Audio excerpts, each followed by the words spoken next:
We just got out of the Batman Ninja world premiere at WonderCon. We were really looking forward to it from the trailer. The first thing I will say is I think the animation and the artwork is fantastic. There's a couple of different styles that they incorporate into it for different parts of the story. And I thought it kind of melted together really, really well. What did you think about the animation? I thought the animation was really cool. I thought the form of the animation was really cool. But the thing is, though, when they were moving, it was I thought they were kind of jumpy. Oh, really? I didn't think that. That's interesting. Because it seemed like they were moving a little robotically. Okay. In my personal opinion. Like more like straight up like manga strips, like animated manga strips, as opposed to like an anime. I can kind of see that for certain parts. So the storyline of this, to give you a quick review without spoiling anything, because there are a lot of surprises and twists and turns in this. But I will say that we start in current day Gotham, or at Arkham. Yeah, it kind of starts right in the middle of the... And Gorilla Grodd's invented a time machine, and it gets activated, and it sends everybody back to ancient Japan, where the Joker is basically ruling most of Japan, and he wants to kind of reunite and rule all of Japan. So I will stop there so I don't spoil anything else. Yeah. I will say this. Now we're going to move on to the review part of...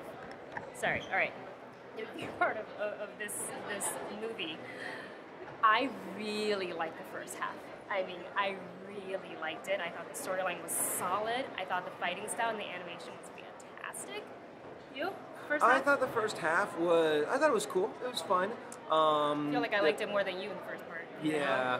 I still was kind of like... They could have gone a completely different direction with this, and I think it would have been really cool if they did.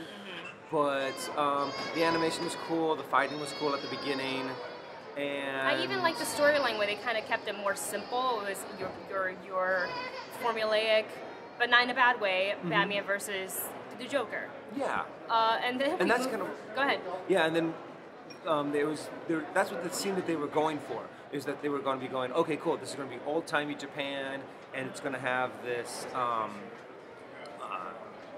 it's going to be back in the time. I thought the storyline was going to go in a certain direction. And that leads us, I think, into the second part of the story, where it just went completely wonkers, and I think it knew it, and it started to not take itself as seriously. Yeah.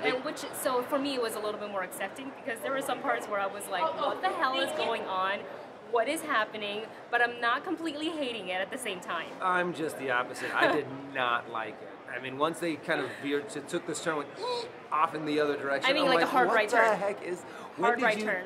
When did you start taking, okay, Batman, and then let's throw in Power Rangers, and let's throw in this, and let's throw in this. It's like they took every Japanese cliche and put it in the second half. It probably even came before the second half. I mean, there was a little bit of hints of it in the first half, but like I was with it until the second half. It went, like I said, like so far away from where it was going, where I was like, so now it's slightly comedic and really out there, and it felt like the film was made by two, like the first half was directed by one person, the second half was directed by the other person, which is...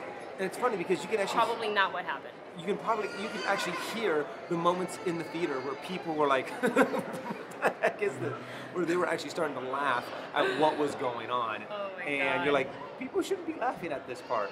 Alright, so that kind of wraps up our little review there for Batman Ninja. It is going to be out on home video, on digital and all that stuff, so I don't think we're going to give May, it a... Yeah, so I don't really feel like I want to give it a rating for this one, unless you feel otherwise. No, well, I'll give it, I guess, I'm a little bit lower on the spectrum, I guess. Lower on the... I am, I guess, if this was a movie that came out, I'd probably give it a rent it or a skip or I wouldn't say skip it. I would say rented, but like yeah.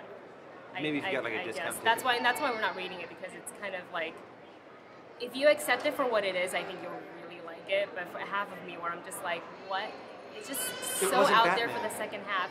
Not anymore. Not once you got to the second half. It was no longer what Batman's supposed to be. Look, there's a lot of really good moments, a lot of things that I really liked about this animation feature, but there were just so many other parts that it's hard to ignore that it's very out there. Yeah. And I think they completely jumped the shark on so many things. Yes, and sometimes even at one point you just can't take it seriously anymore.